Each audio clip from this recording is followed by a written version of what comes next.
உரிமை குரல் நண்பர்களுக்கும் வணக்கம். ஊழியர்களின் ஓய்வூதியத்தை அப்படியே சுருட்டிய திமுக மற்றும் அதிமுக இது குறித்த தொழில முழுமையா பார்க்க போறோம். வாங்க பார்க்கலாம். அதிமுக கட்சி இருந்த போதும் சரி, தற்போது ஆட்சி செஞ்சுட்டு இருக்கக்கூடிய திமுக கட்சி இருக்கும் போதும் சரி, ஓய்வூதியம் அப்படின்றது பாத்தீங்கன்னா அரசு ஊழியர்கள் வேலையிலிருந்து நின்ன பிறகு அவங்களுக்கான தொகைகளை கொடுக்கணும் அப்படின்றது ஓய்வூதியமாக பார்க்கப்படுது.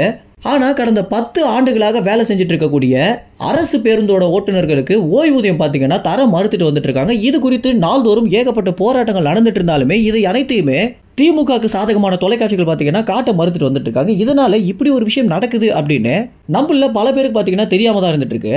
அப்படி என்னதான் நடந்துருச்சு அப்படின்னு இன்றைய தினம் சீமான் பாத்தீங்கன்னா செய்தியாளர்கள் சந்திப்புல பேசும்போதுதான் இவ்வளவு விஷயங்கள் நடந்திருக்கா அப்படின்னு அனைவருமே சிந்திக்க வச்சிருக்கு அப்படின்னு சொல்லலாம்.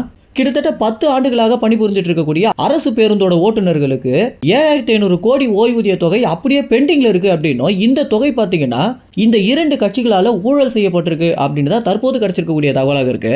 பொங்கல் நெருங்குற ஒரு காரணத்தினால மக்கள் பாத்தீங்கன்னா அவங்களுடைய சொந்த ஊருக்கு சென்றுட்டு இருக்காங்க. இந்த ஒரு சூழல்ல அரசு பேருந்தோட ஓட்டுநர்கள் மறியல் பண்ணிட்டு வந்துட்டு இருக்கிறதும் போராட்டங்கள் பண்ணிட்டு வந்துட்டு இருக்கிறதும் ஒரு பெரிய தலைவலியாக இருக்கு அப்படின்னு அரசாங்கம் பாத்தீங்கன்னா அவங்க மேல குற்றச்சாட்டு செலுத்தியிருக்காங்க. ஆனா அதற்கு பின்னணியில இவ்வளவு பெரிய விஷயம் இருக்கு அப்படின்னு இன்றைய தினம் செய்தியாளர்கள் சந்திப்புல சீமான் பேசும்போது தான் தெரிய வந்திருக்கு.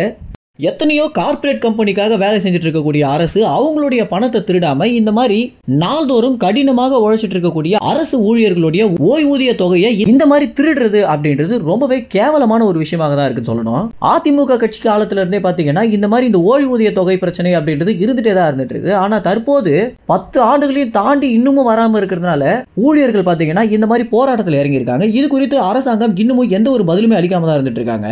ஆனா மாற்றாக பேருந்து வாரியம் என்ன சொல்லியிருக்காங்க அப்படின்னா இந்த மாதிரி மறியல் பண்ற ஊழியர்களை அப்படியே வேலையில இருந்து நிறுத்திட்டு புதிதாக ஊழியர்களை வைக்கணும் அப்படின்னு அரசாங்கத்துக்கு பாத்தீங்கன்னா அறிவுரையாக சொல்லியிருக்காங்க.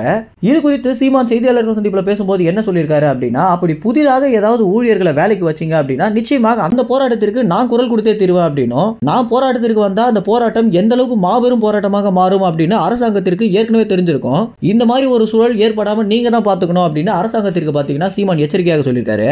மேலும் இந்த ஒரு தகவல் குறித்து என்ன நினைக்கிறீங்க அப்படின்றது உங்க கமெண்ட்ஸ் தெரிவிங்க. நன்றி, வணக்கம்.